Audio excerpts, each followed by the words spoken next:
Bismillahirrahmanirrahim. Assalamualaikum warahmatullahi wabarakatuh.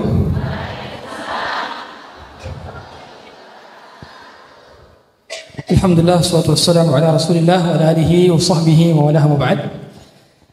Kumaha Bapak Ibu? Sadayana damang? Alhamdulillah. Itu doang yang saya bisa. Alhamdulillah kita diperjumpakan di sini. Kita memuji Allah Subhanahu wa taala yang menjumpakan kita di sini, dan ini atas taufik dari Allah taala kita bisa berjumpa di sini.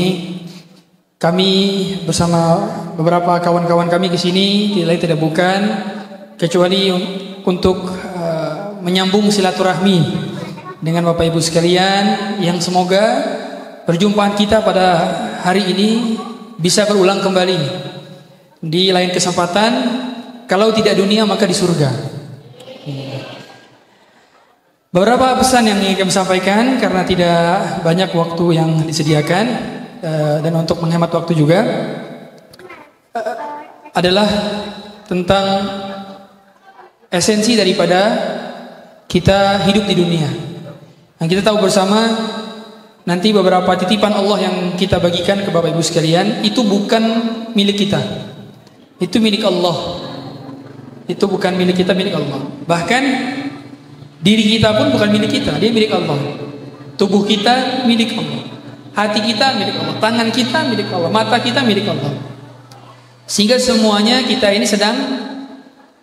Di sini ada yang punya rumah sendiri? Yang nggak punya rumah angkat tangan. Yang ngontrak, siapa yang ngontrak angkat tangan? Ada yang ngontrak? Insya Allah punya rumah semua, betul ya?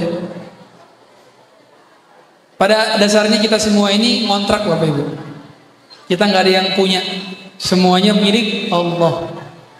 Sehingga kalau kita sudah tahu bahwa ini milik Allah semuanya, berarti kita berusaha menjaga titipan Allah, berusaha menjaga amanah Allah. Karena Allah titip, dan Allah akan tanya kita lagi di hari kiamat tentang uang yang telah kita gunakan, tentang mata yang telah kita gunakan untuk melihat, tangan yang kita gunakan untuk menggenggam, kaki yang kita gunakan untuk berjalan dan berlari. Semuanya akan Allah tanya. Maka sebelum kita melakukan suatu, tanyakan dulu kepada diri kita, kita siap gak menjawab pertanyaan Allah? Karena di hari kiamat akan Allah tanya. Allah tanya 4 hal. Yang pertama, an umrihi fima afna. Tanya bukan uang, umur. Umur yang pertama. Yang kedua, an syababihi fima abla. Tanya masa muda. Masa muda. Di sini usianya berapa? Ada yang usianya, kayaknya ibu-ibu di sini semua rata-rata usianya 17 tahun ya. Apa dibalik? 71.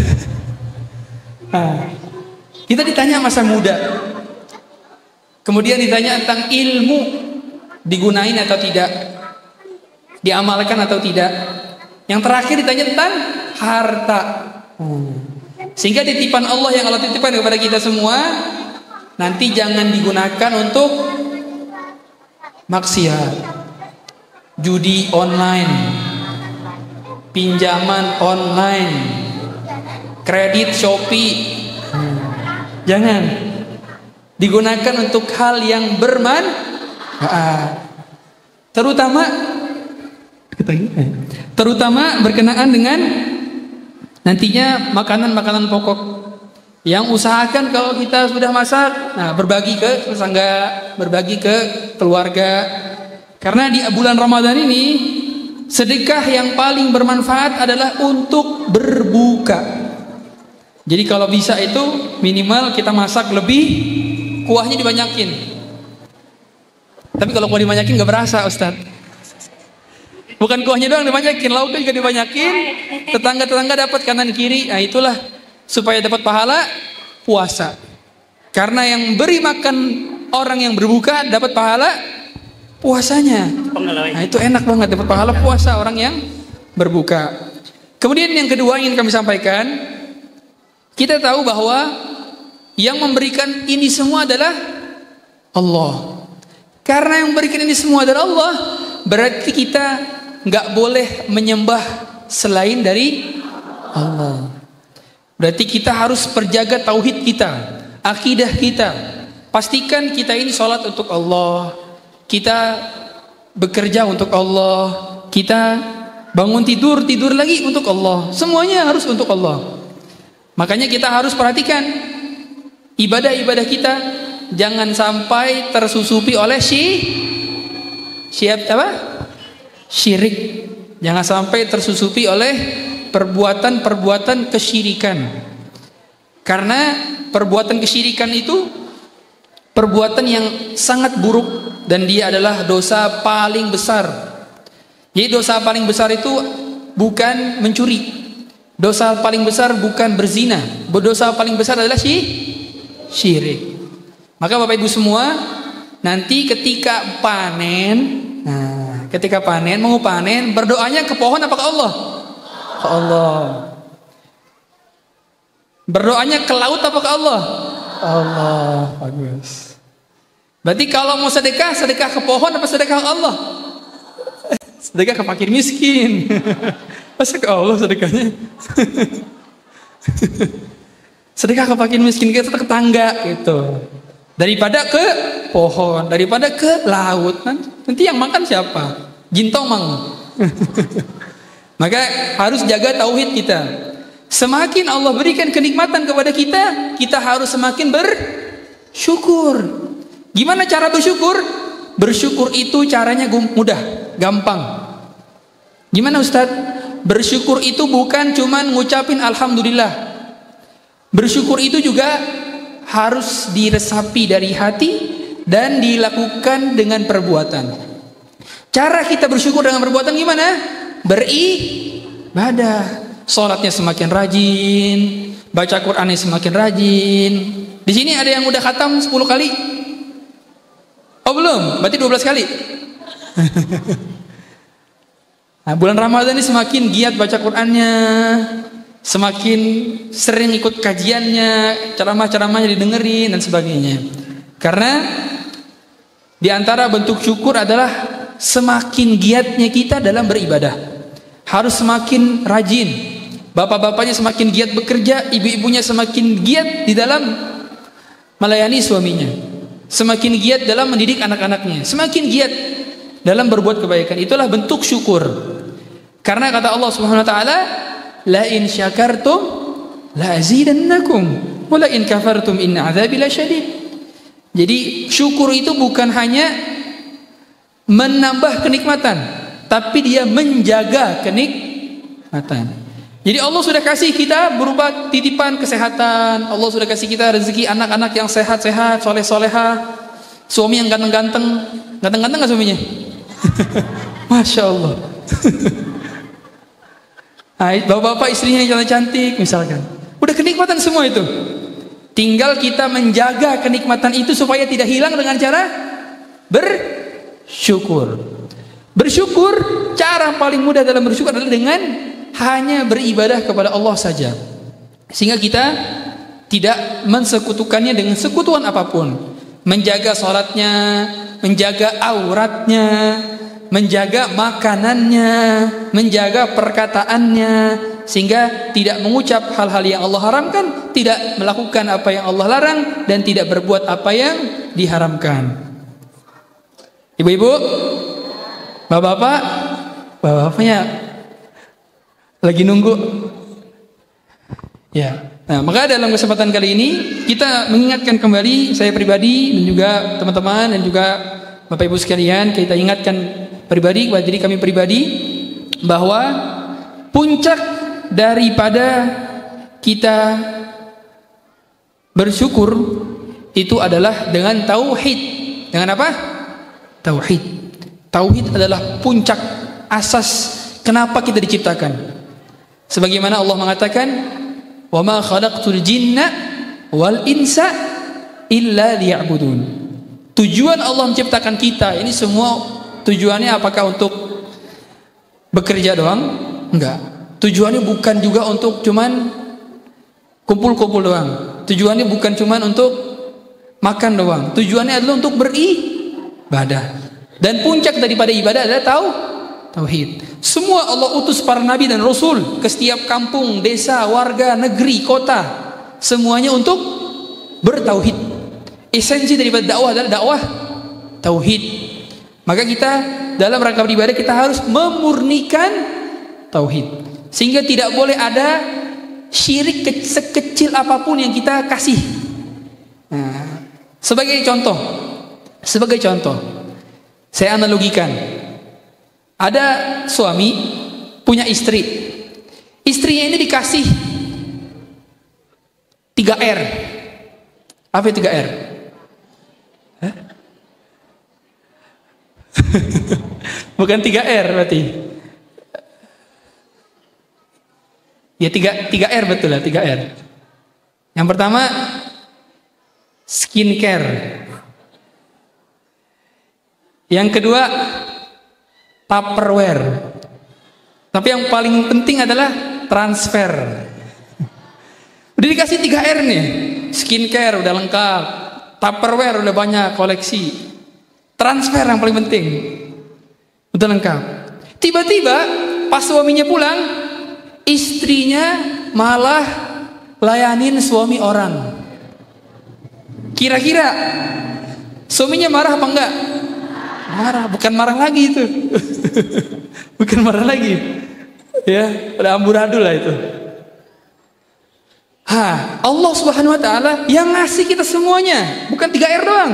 Nafas kita dari Allah, darah kita dari Allah, mata kita dari Allah, tangan kita dari Allah, semuanya ini dari Allah. Kemudian kita berbakti sama selain Allah. Kita beribadah kepada pohon, kita beribadah kepada jin, kita beribadah kepada yang jaga laut, yang jaga kebun. Marah gak Allah? Marah. Makanya dalam peribadatan kita harus memurnikan peribadatan kita hanya untuk Allah. Maka untuk menjaga itu semua, lagi-lagi kita harus belajar tauhid. Kita ini tugasnya bukan hanya untuk makan doang dalam hidup, bukan hanya untuk minum saja, bukan hanya untuk mandi saja, istirahat saja, tapi juga harus belajar. Maka kita dituntut oleh Allah Subhanahu wa taala ke dunia ini untuk memurnikan tauhid semurni-murninya. Oleh karenanya Bapak Ibu yang dirahmati Allah Subhanahu wa taala, selain daripada itu, kita ingatkan juga bahwa harta yang Allah titipkan kepada kita ini adalah ujian. Ujian apa bukan? Ujian. Kita mau menggunakan untuk yang Allah haramkan atau yang Allah senangi. Ujian. Maka jangan sampai setiap kali Allah menitipkan sesuatu kepada kita, kita malah gunain untuk yang lain. Sebagai contoh, Bapak Ibu punya anak, misalkan punya anak, kemudian anaknya ini dikasih fasilitas, dikasih motor, dikasih sawah, dikasih kambing, dikasih kerbau. Tiba-tiba sama dia motornya, sawahnya digadein untuk judol. Apa itu judol? Judi online, pinjol, pinjaman online, odol, semua, iya, benjol, belanja online. Tuh yang all semua tuh ya, dipakai sama dia untuk judol. Kira-kira sebagai orang tua bakal ngapain nih anaknya? Dia dikasih motor, dikasih sawah, dikasih kerbau, kambing, malah dipakai buat deposit judi online. Marah gak? Marah sama anak ini pasti, karena dia berarti nggak mensyukuri apa yang dikasih sama orang tuanya. Harusnya dia gunakan harta itu sebagaimana semestinya. Orang tuanya pengen harta itu digunakan nanti untuk buat sekolah dia, buat nanti nikah dia, buat anak-anaknya sebagai harta warisan misalkan. Tapi kalau anaknya gunain untuk foya-foya, untuk mabuk, untuk apa lagi? Untuk selingkuh, subhanallah. Ya, malah digunakan untuk hal-hal yang tidak bermanfaat atau membahayakan dia malah. Maka akan marah orang tuanya. Apalagi Allah Subhanahu wa taala yang ngasih kita semua fasilitas kita di dunia ini Allah. Masa kita gunakan harta yang Allah titipkan kepada kita untuk kemaksiatan, akan marah dan murka. Maka setiap harta yang Allah titipkan kepada kita adalah titipan dan amanah. Maka setiap kali ada yang Allah titipkan kepada kita, gunakan secara semestinya. Yang terakhir yang ingin kami sampaikan kepada Bapak Ibu sekalian yang dirahmati Allah Subhanahu wa taala, untuk menutup, setiap kali Allah berikan kenikmatan kepada kita, ada kenikmatan yang Allah berikan kepada kita, tapi kita nggak sadar kalau itu adalah ternyata musibah. Kita nggak ternyata bahwa itu adalah ternyata ujian yang berat. Sebagai contoh, orang ditambah hartanya malah semakin jauh dari Allah. Ada gak? Ada. Contohnya Qarun, semakin dikasih harta semakin jauh dari masjid, semakin dikasih harta semakin jauh dari Nabi Musa. Qarun tuh umatnya Nabi Musa, dan Qarun saudaranya Nabi Musa. Tahu Qarun tuh hafal Taurat. Di sini ada yang hafal Taurat? Saya aja nggak hafal Taurat. Belum baca juga, belum pernah lihat. Tapi Qarunnya hafal Taurat. Tapi gara-gara ujian harta, malah dia menjadi kufur. Gara-gara ujian harta. Sehingga ada namanya kenikmatan, tapi dia ternyata adalah azab. Yaitu istidraj. Istidraj itu berupa hukuman. Maka jangan kita lihat orang, wah dia dikasih tambahan harta, dia udah beli rumah, dia udah beli kerbau, dia punya sawah yang banyak. Boleh jadi itu adalah istidraj, hukuman tapi bentuknya kenikmatan. Pokoknya setiap kenikmatan yang tidak menjadikan kita semakin dekat ke Allah, maka itu adalah hukuman. Ingat, kekayaan dan kemiskinan itu adalah ujian. Yang kita bisa sama-sama masuk surga dengan kaya atau miskin, dan bisa sama-sama masuk neraka dengan kaya atau miskin. Maka setiap kali Allah berikan kita kekayaan, jadikan itu wasilah untuk menuju surga. Dan setiap kali Allah takdirkan kita dengan kemiskinan, jadikan itulah jalan menuju surga. Karena para nabi dan rasul ada yang kaya, ada yang miskin. Nabi Muhammad SAW pernah kaya, pernah miskin. Nabi Musa pun demikian. Ada Nabi Daud yang punya kerajaan, Nabi Sulaiman, tapi juga pernah ada Nabi Musa, Nabi Isa yang kita lihat pernah dalam kondisi ekonominya sulit. Maka jangan pernah kita lihat kemuliaan seseorang dari harta. Kemuliaan orang dari mana dilihatnya? Dari takwa. Sebagaimana Allah Subhanahu wa taala mengatakan bahwa Nabi SAW mengatakan, inna akramakum indallahi atqakum. Yang terbaik di antara kita adalah yang paling bertakwa. Yang paling bertakwa, bukan yang setiap hari check out, bukan yang setiap hari banyak belanjaan, bukan, tapi yang paling bertakwa. Dan yang terakhir, kita sama-sama berdoa khususnya bagi warga desa sini semua. Semoga Allah berikan taufik, semoga Allah berikan keberkahan, semoga Allah panjangkan umurnya dalam ketaatan, semoga Allah jadikan anaknya saleh dan salehah, semoga Allah jadikan masuk surga semuanya tanpa azab, tanpa hisab.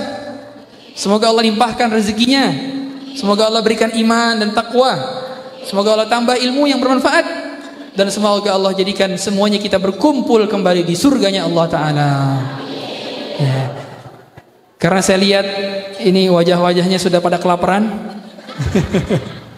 Tapi jangan buka ya, ya. Bukanya maghrib nanti. Ya. Ya, kita tutup dengan doa kafaratul majlis. Subhanakallahumma bihamdika asyhadu an la ilaha illa anta astaghfiruka wa atubu ilaik. Sallallahu nabiyana Muhammadin wa ala alihi wa sahbihi wasallam. Assalamualaikum warahmatullahi wabarakatuh.